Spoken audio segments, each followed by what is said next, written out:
आज हम Elon Musk की जो कोटेशंस हैं उसकी डेप्थ में चलेंगे और समझने की कोशिश करेंगे उनकी थॉट प्रोसेस क्या है।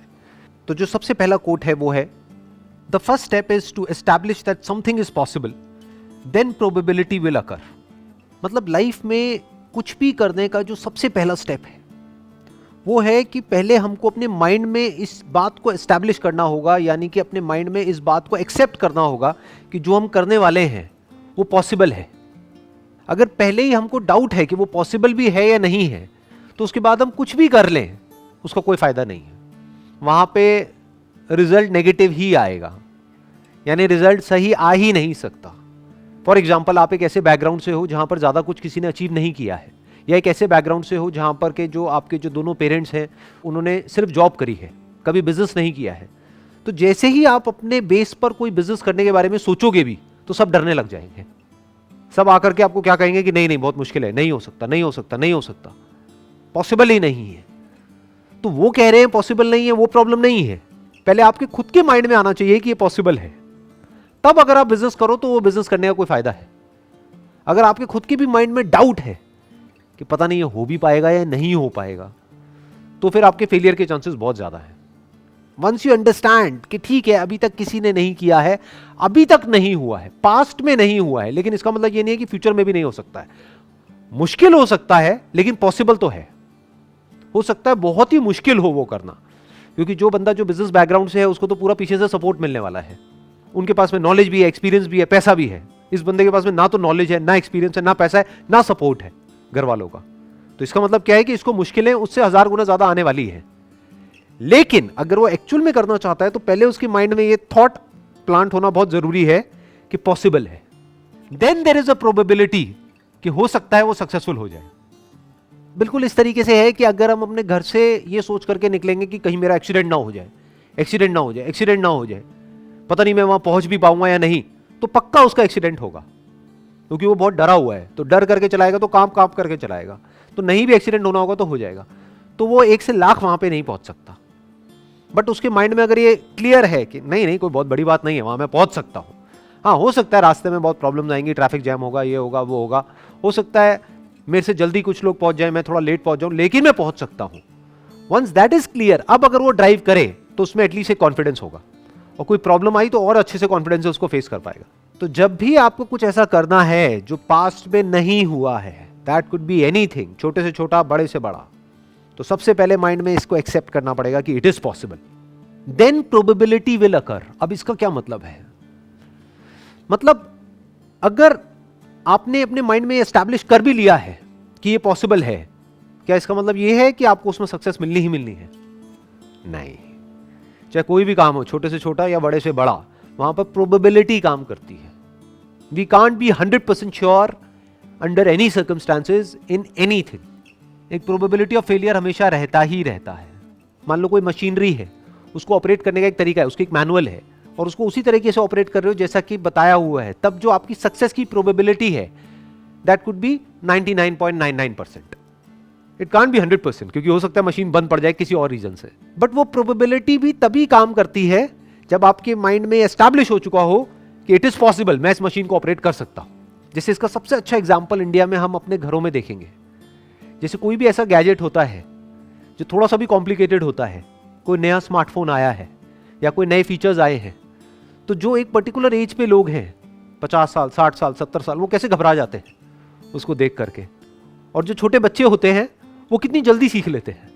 क्यों? क्योंकि उनके दिमाग में ये थॉट नहीं है कि ये इम्पॉसिबल है। इनफैक्ट अगर ध्यान से इस कोटेशन को ऑब्जर्व करोगे तो इसकी भी जरूरत सिर्फ तब है जब हमारे दिमाग में ये बैठा हो कि ये इम्पॉसिबल है, नहीं तो इस थॉट की भी जरूरत नहीं है कि ये पॉसिबल है। एक बच्चे के माइंड में तो ये बैठा ही नहीं है कि ये काम करना इम्पॉसिबल है, तो उसके लिए सब कुछ पॉसिबल है। बट जो बड़े हैं उनके माइंड में क्या बैठा हुआ है? मेरे लिए बड़ा मुश्किल है, अरे भाई मुझे ये सब समझ नहीं आता है। तो उनके माइंड में इम्पॉसिबल बैठा हुआ है, तो उनके माइंड में एस्टैब्लिश करना पहले जरूरी है कि भैया आपकी एज ज्यादा है, आपके पास में एक्सपीरियंस ज्यादा है, आपके पास में दिमाग उस बच्चे से ज्यादा है, तो आप क्यों नहीं कर सकते अगर वो बच्चा कर सकता है तो उसके माइंड में एस्टैब्लिश करना पड़ेगा कि ये पॉसिबल है। बच्चे के माइंड में एस्टैब्लिश करने की जरूरत ही नहीं है। बच्चे को आप कहोगे कि पॉसिबल है इसे आपको ऑपरेट करना, वो कहेगा क्या बोल रहे हो, कह रहे मेरे लिए तो वैसे ही सब कुछ खेल है। कहते मैंने कहा कब कि इम्पॉसिबल है, तो मुझे आप क्यों कह रहे हो कि ये पॉसिबल है? समझ गए ना ये आसान वर्ड की जरूरत कहां पर है? जिसके दिमाग में बैठा हो कि ये मुश्किल है, जिसके लिए वैसे ही सब कुछ आसान है, उसको इस वर्ड की जरूरत तक नहीं है कि ये आसान है. Next quote is, I think it is possible for ordinary people to choose to be extraordinary. इसमें जो वर्ड है ना जिस पे ध्यान देना है वो है चूज. मतलब क्या कहा जा रहा है दूसरे वे में, कि हर वो इंसान जिसको हम एक्स्ट्रा ऑर्डिनरी बोलते हैं, जिसने भी कुछ एक्स्ट्रा ऑर्डिनरी अचीव किया है, होते सारे ऑर्डिनरी हैं.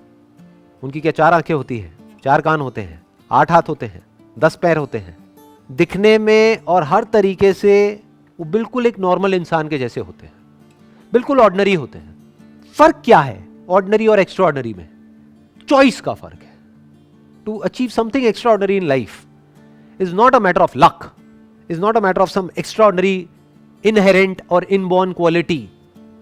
It is a matter of choice. We can choose to be extraordinary or we can choose to be ordinary. Extraordinary लोग जो करते हैं, कब करते हैं? लाइफ में एक बार या हर रोज, लाइफ के हर मोमेंट में जो वो करते हैं, जिस तरह से वो चॉइसेस लेते हैं, चाहे वो बहुत छोटा सा डिसीजन हो, सुबह जल्दी उठने का. इनफैक्ट ऐसे बहुत सारे सर्वेज हुए हैं जहां पर ये देखा गया है कि जिन भी लोगों ने कुछ एक्स्ट्राऑर्डिनरी लाइफ में अचीव किया है वो सुबह जल्दी उठते हैं. तो अगर आप भी सुबह जल्दी उठते हैं, इसका मतलब ये नहीं कि आप एक्स्ट्रा ऑर्डिनरी हो जाओगे, क्योंकि एक्स्ट्रा ऑर्डिनरी होने के लिए और भी 100 काम करने पड़ेंगे. लेकिन उन 100 में से एक क्या है? सुबह जल्दी उठना. सुबह जल्दी उठ करके अपने दिन को प्लान करना, ये देखना कि इस दिन को मैं मीनिंगफुल कैसे बनाऊं, कि आज मैं क्या अलग करने वाला हूं, या आज के दिन को प्रोडक्टिव कैसे बनाऊं. If you choose to wake up early in the morning, क्यों? क्योंकि वो करना सही है, तो ये आपको ऑर्डिनरी से थोड़ा सा एक्स्ट्रा ऑर्डिनरी बना देता है.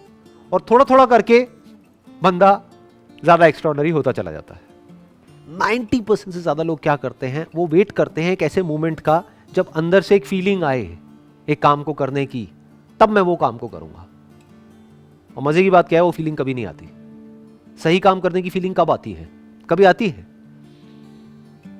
और गलत काम करने की फीलिंग लाने की हमको जरूरत ही नहीं है, वो आती ही रहती है. अच्छा हेल्दी खाने की कभी फीलिंग आ सकती है अंदर से, या टेस्टी खाने की फीलिंग आएगी, चाहे वो अनहेल्दी भी हो. एक्सरसाइज करने की क्या कभी किसी के अंदर फीलिंग आ सकती है? नहीं आती है. तो अगर फीलिंग नहीं भी आ रही है, तब भी अगर वो बंदा चूज करता है कि मुझे एक्सरसाइज करना है, इसलिए नहीं कि मेरे को बड़ा मजा आ रहा है एक्सरसाइज करने में, इसलिए कि वो तो करना ही है. That is a matter of choice. अब ये चॉइस किसके बेसिस पे होती है? 2 बेसिस पे हो सकती है. एक, जो आपकी फीलिंग्स है, इमोशंस है, उसके बेस पे, जो आपको आगे नहीं बढ़ने देगा, किसी हालत में आपको आपके कंफर्ट जोन से बाहर नहीं निकलने देगा. दूसरा हो सकता है आपकी विल पावर के बेस पे. मतलब अगर दूसरे वे में बोला जाए कि अगर आप लाइफ में एक्चुअल में एक्स्ट्राऑर्डिनरी बनना चाहते हो या कुछ एक्स्ट्राऑर्डिनरी करना चाहते हो, तो आपकी विल पावर बहुत स्ट्रांग होनी चाहिए. इच्छा शक्ति, कि मेरी फीलिंग्स ये कह रही है मत कर, लेकिन मेरी इच्छा है इसको करने की. तो उस इच्छा में इतनी शक्ति होनी चाहिए कि वो हावी हो जाए आपकी सारे के सारे डर के ऊपर, कि उस डर के बावजूद भी आप वो कर पाओ. अब ये इच्छा शक्ति क्या है? It is a matter of choice. आपके ऊपर है, आप अपनी इच्छा को कितनी शक्ति दे सकते हो. ये भी तो एक चॉइस ही है ना, कि आपकी इच्छा में कितनी शक्ति है. अपने आप में किसी की इच्छा में कोई शक्ति नहीं होती है, पर जो भी आप करना चाहते हो, जो भी आपका डिजायर है, अगर उसको आप स्ट्रांग करते चले जाओ, करते चले जाओ, करते चले जाओ, करते चले जाओ, यानी कि अगर आपका डिजायर स्ट्रांग है आपकी फीलिंग से, तो आप उस काम को कर जाओगे. तब आप कुछ ऐसे डिसीजंस ले सकते हो कि आगे जाकर के कुछ एक्स्ट्राऑर्डिनरी कर सकते हो. Next quote is, when something is important enough you do it even if the odds are not in your favour. जब कोई काम करना बहुत ही जरूरी होता है, तब आप वो काम करते हो. यहां ये नहीं कहा जा रहा कि तब आपको वो काम करना चाहिए, ये कहा जा रहा है कि यू डू इट, तब आप वो काम कर देते हो, even if the odds are not in your favour. मतलब कि आपको पता है कि आपके सक्सेसफुल होने के चांसेस बहुत कम है उसके अंदर, फिर भी आप वो काम करते हो, फिर भी आप रिस्क लेते हो. मतलब आपको पता है कि उसमें बहुत रिस्क है, फिर भी आप करते हो. कब करते हो? जब आपको पता होता है कि समथिंग इज इंपॉर्टेंट इनफ, कि करना बहुत ही जरूरी है. फॉर एग्जाम्पल, आप किसी जंगल में खो गए हो और प्यास से तड़प रहे हो, तो वहां पर क्या करोगे? वहां पर बैठ करके एक्सक्यूजेस दोगे कि यहां पे पानी नहीं है? क्या करोगे वहां पर? किसी भी तरह से पानी को ढूंढने की कोशिश करोगे, जबकि चांसेस बहुत कम है कि आपको पानी मिल पाएगा वहां पर. क्योंकि आप जंगल में खो चुके हो, आपको रास्ता नहीं पता है, लेकिन फिर भी मरते दम तक कोशिश करते रहोगे। क्यों? क्योंकि प्यास बहुत बड़ी है। क्यों? क्योंकि प्यास एक्चुअल में है, रियल है, कोई इमेजिनरी नहीं है। दोनों में बड़ा फर्क होता है। जैसे ज्यादातर मेरे सेशंस में एक क्वेश्चन है जो बड़ा कॉमन है। लोग पूछते हैं कि सर जब आपकी वीडियो देखते हैं तो बड़े चार्ज अप हो जाते हैं, मोटिवेट हो जाते हैं, बाद में बैक टू नॉर्मल लाइफ। ऐसा क्यों होता है? ऐसा इसलिए होता है क्योंकि तुम्हारे अंदर प्यास ही नहीं है। कड़वा है लेकिन सच है। तुम्हें कुछ एक्चुअल में करने की जरूरत ही नहीं है। तुम्हें बैठे बैठे तुम्हारे माँ बाप खिला रहे हैं, इसलिए वो मोटिवेशन टेम्पररी है। एक्चुअल में आपके अंदर से डिजायर नहीं आ रहा है, एक्चुअल में कोई जरूरत नहीं है, बस मेरी वीडियो देखिए और चार्ज अप हो गए। टेम्पररी है, कुछ देर के लिए हो गए, एक्चुअल में तो प्यास है ही नहीं। तो वही यहां पे कहा जा रहा है, when something is important enough, कि जब कोई काम करना बहुत जरूरी होता है, बहुत मतलब बहुत जरूरी होता है, मतलब डू और डाई वाली सिचुएशन होती है, तब आप वो काम करते हो बावजूद इसके कि आपको पता है कि मेरे सक्सेसफुल होने के चांसेस बहुत कम है, फिर भी आप अपनी कोशिश में कोई कमी नहीं छोड़ते हो। अगर इस कोट के कॉन्टेक्स्ट को हम समझने की कोशिश करेंगे ना, तो हमको इलॉन मस्क का जो भी बैकग्राउंड है उसको समझना पड़ेगा कि उन्होंने एग्जैक्टली क्या किया, कैसे कैसे काम करे। इनफैक्ट जो भी कुछ आज तक इन्होंने किया है, 8-10 अलग अलग तरह के बिजनेसेस करे हैं, वो सब ऑलमोस्ट नेक्स्ट टू इम्पॉसिबल थे। वहां पर सक्सेसफुल होने के चांसेस बहुत ही कम थे। और सिर्फ आज तक जो किया वो ही नहीं, अभी भी जो कर रहे हैं उसमें सक्सेसफुल होने के चांसेस बहुत ही कम है, लेकिन फिर भी he is going for it. क्यों? क्योंकि वो करना जरूरी है। किसके लिए जरूरी है? इलॉन मस्क के लिए, खुद के लिए जरूरी नहीं है, क्योंकि he is already a billionaire. Humanity के लिए जरूरी है। फॉर एग्जांपल इलेक्ट्रिक कार्स या फिर एनर्जी एफिशिएंट कार्स, ये बनानी बहुत जरूरी है ताकि पोल्यूशन कम हो, ताकि ग्लोबल वार्मिंग का हम सोल्यूशन निकाल सके। तो ये करना जरूरी है। तो अब ये करने के लिए चाहे कितनी भी मुश्किलें आ जाए, कितने भी फेलियर्स आ जाए, कितनी भी प्रॉब्लम्स आ जाए, करना है तो करना है। इनफैक्ट जो भी उन्होंने आज तक लाइफ में किया है, हर एक फील्ड के अंदर बिल्कुल एक ब्रेकिंग पॉइंट तक पहुंचे हैं वो। यानी कि पहली बार जब वो कार बनाई तो सोचा था कि कॉस्ट आएगी अराउंड $50,000 के आसपास में, कॉस्ट आई $1,00,000। फिर दूसरी बार बनाई, फिर कॉस्ट थोड़ी कम हुई, फिर कम हुई, फिर कम हुई, फिर कम हुई, फाइनली जाकर के उनको सक्सेस मिली। और अब जाकर के उनकी कार्स बिकनी शुरू हुई है पिछले कुछ सालों से। जहां सारे लोग बोल रहे थे कि नहीं, कुछ नहीं हो पाएगा, नहीं कर पाएगा, नहीं कर पाएगा, नहीं हो पाएगा, then also he did it. और एक बार नहीं, दो बार नहीं, अलग अलग फील्ड्स में कई बार इन्होंने ऐसे ऐसे काम करे हैं जो करना ऑलमोस्ट नेक्स्ट टू इम्पॉसिबल था, फिर भी किया। क्यों? क्योंकि वो करना जरूरी था। तो 3 चीजें हैं जो यहां पर हमको आगे लाइफ में ले जा सकती हैं। पहला, या तो आपकी एक्चुअल में कोई नीड हो, वो नीड आपको भगाएगी, वो नीड आपसे ऐसे ऐसे काम करवाएगी। जैसे मैंने अभी जंगल वाला एग्जांपल दिया था कि जहां पे एक्चुअल में प्यास है, तो अब उसके लिए आप किसी भी हद तक जा सकते हो, कुछ भी कर सकते हो। तो या तो एक्चुअल में नीड हो, या फिर अपनी लाइफ के अंदर ही आपको कोई ऐसा मीनिंग मिल गया है, कोई ऐसा पर्पस मिल गया है, कोई जीने की ऐसी वजह मिल गई है जो आपको भगा रही है। या फिर अगर आप इस लेवल से भी आगे आ गए हो, तो अब आपको क्या चाहिए? आपको एक ऐसा मीनिंग चाहिए जो हो सकता है आपके लिए मीनिंगफुल ना हो, लेकिन सबके लिए मीनिंगफुल हो। तो वहां से आपको एनर्जी मिल जाएगी कोई भी काम करने की। फॉर एग्जाम्पल, ये जो अभी मैं सेशंस कर रहा हूं, इसके पीछे क्या मोटिव है, किस लिए कर रहा हूं? क्या इससे मुझे कुछ मिलने वाला है financially? Nothing, nothing at all. बल्कि जाने ही वाला है, टाइम जाने वाला है, एंड टाइम इज मनी। तो क्यों मैं अपना टाइम इन्वेस्ट कर रहा हूं इन सेशंस को करने में? किस लिए? क्या वजह है? क्योंकि ये करना जरूरी है। वही जो इस कोटेशन में लिखा हुआ है, When something is important enough, क्योंकि ये करना जरूरी है। किसके लिए जरूरी है? मेरे लिए नहीं है। मुझे तो जो करना था लाइफ में वो मैं कर चुका हूं। किसके लिए जरूरी है? जो आने वाली जनरेशन है उसके लिए जरूरी है। जो उनकी थॉट प्रोसेस है उसको एक सही डायरेक्शन दी जाए, ये जरूरी है।